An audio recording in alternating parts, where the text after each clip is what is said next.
What is going on, guys? Welcome back to Hippo Supercoach, and today we have my final trades and the final teams for round 4. So exciting times up ahead. I've changed my trades. Obviously, I know I was very hot on Matt Rowell, but it just doesn't make any sense for me to grab him this week. I have to grab him next week.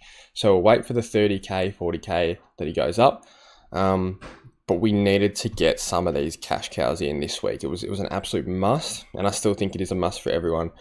Fortunately, we've been able to do it without sacrificing any premiums. So Nevitt obviously out, Lindsay's out. Yes, we're jumping off early. Yes, they could still make some money, but at the moment, I'm keen to just jump on these new cash guys. Hasty's a dead rookie anyway. So yeah, Bice, Marich, and Moraes in for Nevitt, Lindsay, and Hasty. So very, very keen on that one. Yeah, so Tom Stewart's in as well, so huge. We'll go through the teams.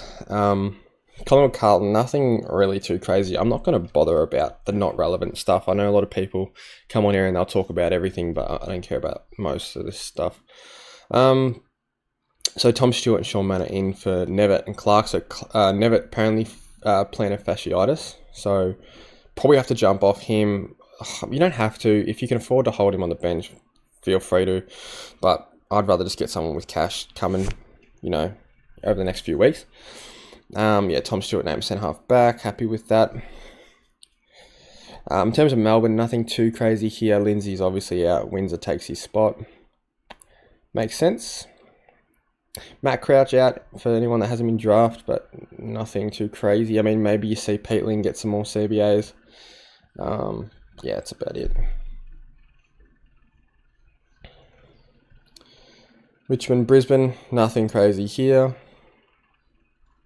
Hoping Levi avoids the sub-vest. I think it will be this Will McLaughlin, but you don't know for sure. Sydney North, nothing here. Sheldrick, I expect to be the sub. Fingers crossed Riley Bice avoids it, otherwise it's going to be an awkward one. I don't want to have to change my trades. So we'll see with that one. North, yeah, nothing really. GWS and West Coast, so Elijah Hewitt's been dropped for anyone that has him. Now, Port versus St Kilda, this is the good one. So, Boxall's actually in, but will he actually play? I'm not sure. Extended bench. There's a lot of relevant names on there. I think Hasty doesn't play. If he does, he's probably the sub. I think Travalia plays. Zach Jones probably plays. Max Hall surely plays. And the rest, probably emergency. So Zach Butters is in. This is huge. This is huge for Connor Rozee. I don't think Rozee gets tagged with Butters in the team. So, yeah, that's massive.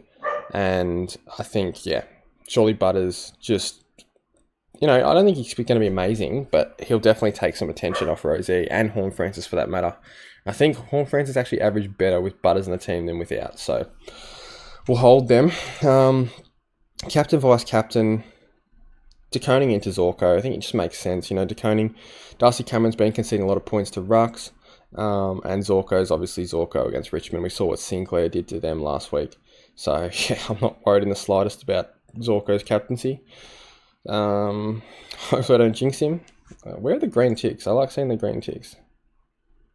Still not here. Only on Chero and all that. So, yeah, Collingwood Carlton tonight. Tip Collingwood. Hoping Carlton can get a win on the board, but probably not. Just the form's terrible, and if we can play a second half, we might be all right. But yeah. Anything else to really talk about? I guess potential loopholes. Can we loop much this week? Probably not. I've got a bit of a decision to field one of Bice, Hall, or O'Sullivan in that flex spot. Currently going to go Bice. If he avoids the vest, should be a good scoring option. If he does get the vest, we're going to have to jump on like Max Hall, aren't we? Is Hall after them? Yeah, he is. He's on a Sunday, so we have to jump on Max Hall. Okay. Yep, best 18 again. Last best 18 round. So, honestly, I'm pretty happy. I'm looping Connor O'Sullivan and Luke Traynor. Hopefully O'Sullivan can go all right tomorrow night. I'll probably take like a 75. And yeah, if Tom Stewart's laid out again, I might cry. Like, it would be devastating. It would genuinely be devastating if Stewart was a laid out. So, yeah, fingers crossed that doesn't happen. And yeah, hope to come out of tomorrow, or come to tomorrow morning with a decent match review. Hopefully a Carlton win.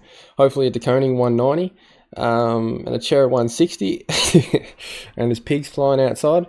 So yeah, we'll see what happens. But I'm happy with the team structure. Really happy to not be getting rid of any premium here, because I was pretty confident I'd have to flick one of Stewart or Horne-Francis. But like I said earlier in the week, just with my trades, I've already burned through 3 boosts. I don't think I can afford to be getting rid of Primos. But I was very hot on Ryan Marriage. I think Marriage is the clear one over Humphrey. But time will tell. It's a tricky one to decide between. You basically, if you want to grab both, you pretty much have to trade a Primo. And yeah, it's just, when you're doing something like that, it's just a bit risky. So hopefully we're hedging our bets a bit here, not getting rid of a Primo. We're not grabbing both, we're just grabbing the one. And I think Ryan Marriage is going to get a bucket load of kick-ins coming. I mean, I think West Coast, they've conceded the most scoring shots by a mile this season. So Geelong are going to, Jita West are going to pump them this week. It's going to be an absolute massacre. And yeah, hoping Ryan Marriage can get to like a 120. I think he can actually be a top 6 forward if the role stays, which is kind of crazy for a 265k, but we've seen this happen so many times. I mean, you look at someone like Jack Zeeble when he first moved into that back line, went nuts. You know, it's just 110, 120, 130. Like, he was just pumping out good scores. Not playing particularly well, but just having that kick in and intercept role. It's got to be like the cheesiest role in Supercoach. So yeah, I think you have to back him in at that price. It's too good to pass up on. So fingers crossed he can string a few good games together. At worst case, make us 100k, but at best case, be a keeper. So yeah, that's it for the video, guys. Hope everyone has a good round, and I'll see you in the Carlton Collingwood round review.